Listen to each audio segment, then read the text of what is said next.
సమస్యనైనా సరే అసెంబ్లీకి వచ్చి మాట్లాడండి మీకు దమ్ము ఉంటాయని చెప్పి టీడీపీ నాయకులు అంటున్నారు కదా, దాని గురించి మీరు ఏమంటారు సార్? మేము ఆస్పరి మండలం ముత్తుకూరు విలేజ్ మాది, ముత్తుకూరు సర్పంచ్. ఆయన అంటున్నారే కానీ ప్రతిపక్ష హోదా ఇవ్వాలి కదా, ప్రతిపక్ష హోదా ఇస్తేనే కదా మేము పోయి మా నాయకులు పోయి ఆడ ప్రసంగించేది. వాళ్ళు ప్రతిపక్ష హోదా ఈ లేకున్నా ఏం అడుగుతారు వాళ్ళు? అక్కడ రామంటే ఏం పోయి మాట్లాడతారు ఆడ? వాళ్ళైతే ఏం చేసింది లేదు. ఎవరిని ఎమ్మెల్యేలనే కనీసం 11 మంది ఉన్నారని చెప్పేసి కనీసం లోపలికన్నా పంపించాలి కదా. లోపలికి పోని అట్లా వీళ్ళే బయట ఉండి వీళ్ళే ఎన్నికి పంపిస్తే ఎట్లయితుంది? ప్రతిపక్ష హోదా ఇస్తేనే ప్రజల సమస్య గురించి వీళ్ళు ఆడ పోరాడి ప్రశ్నిస్తారు. మరి కూటమి పరిపాలన ఎలా ఉందంటారు? కూటమి పరిపాలనలో ఏ ఒక్క రైతు కానీ ఏ ఒక్క మహిళ కానీ ఎవరు ఏమి సంక్షేమ పథకాలు అనేది అందలేదు. ఇంకెట్లా బాగుంటారమ్మా? ఇక్కడ వర్షాలు లేవు. మరి జగన్మోహన్ రెడ్డి గారి పరిపాలన బాగుందంటారా? జగన్మోహన్ రెడ్డి పరిపాలన ప్రతి ఒక్క సంక్షేమ పథకాలన్నీ ప్రతి ఒక్క ఇంటికి కుల మత భేదాలు లేకోకున్నట్ల ప్రతి ఒక్క ఇంటికి సంక్షేమ పథకాలు అందరికి ఇచ్చినారు. మరి జగన్మోహన్ రెడ్డి గారి పరిపాలన అరాచక పరిపాలన, రాష్ట్రాన్ని సర్వనాశనం చేసేస్తున్నారు అంటున్నారు. వాళ్ళు అనుకుంటున్నారు కానీ ఈ దీంట్లో అయితే ఎవరేం అనుకోవడం లేదు. వాళ్ళు కాని వాళ్ళు అనుకుంటున్నారు కానీ ప్రతిపక్ష హోదా ఇచ్చే దమ్ము వాళ్ళకి లేక వాళ్ళు మాట్లాడుతున్నారు అంతే.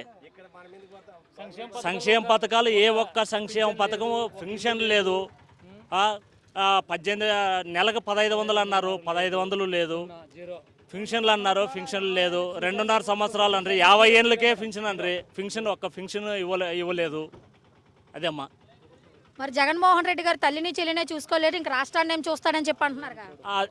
వాళ్ళు అనుకోవడమే కానీ వాళ్ళ మామనే వెన్నుపోటు పొడిచినాడు కదా ముఖ్యమంత్రిని. మన ఎన్టీ రామారావు గారినే వెన్నుపోటు పొడిచిన ఆయన వీళ్ళని అనేది ఫస్ట్ ఆయన కరెక్ట్ ఉన్నాడా? ఆయన కరెక్ట్ లేడు కదా. మరి మెగా డిఎస్సి కోసం మీరు ఏమంటారు సార్? మెగా డిఎస్సి దగా డిఎస్సి ఇది ఎలా చెప్పగలుగుతున్నారు? నేను చెప్తున్నాం అంతే. ఇంకా స్పోర్ట్ వాళ్ళకి ఇచ్చినారు కానీ మెగా డిఎస్సి చదువు స్పోర్ట్స్ వాళ్ళకి ఇచ్చినారు, సర్టిఫికేట్ ఇచ్చి ఏదో అంతో ఇంతో డబ్బులు ఇప్పించుకొని ఇచ్చినారు కానీ స్కామ్ అంతది జరిగింది. మరి చంద్రబాబు నారా లోకేష్ గారు వచ్చేసరికి మా దగ్గర విత్ ప్రూఫ్ ఉంది, మీరు చర్చకు రండి, మేము చర్చకు సిద్ధం అని చెప్పి జగన్మోహన్ రెడ్డి గారు సవాల్ ఇస్తారు కదా. వాళ్ళు రావాలి కదా మేడం. వాళ్ళు కానీ రావాలి కదా మేడం. ఆల్రెడీ మేము జగన్ అభిమానంతో ఇక్కడ వస్తున్నాము.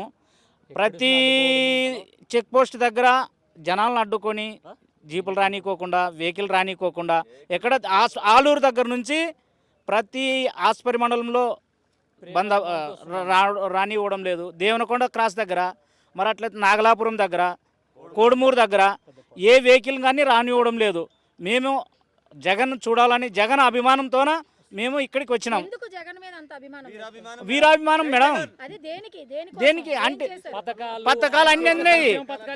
జగన్ వస్తే వర్షాలు బాగా వస్తాయి. చంద్రబాబు గెలిచాడప్ప అంటే వర్షాలు ఆటోమేటిక్ ఉండవు. రైతు రుణమాఫీ చేయలేదు. అమ్మఒడి కొంతమంది పడినాయి, కొంతమంది పడలే. పడినా లేదనడంలే. కొంతమంది పడినాయి, కొంతమంది పడలే. 10th వాళ్ళకి పడడంలే, ఇంటర్ అయిపోయిన వాళ్ళకి పడడంలే. మరి ఏ రకంగా వచ్చినా మేడం సంక్షేమ పథకాలు అంటే? 10th వాళ్ళకి లేదు, 10th అయిపోయిన తర్వాత లేదు, ఇంటర్ అయిపోతే లేదు.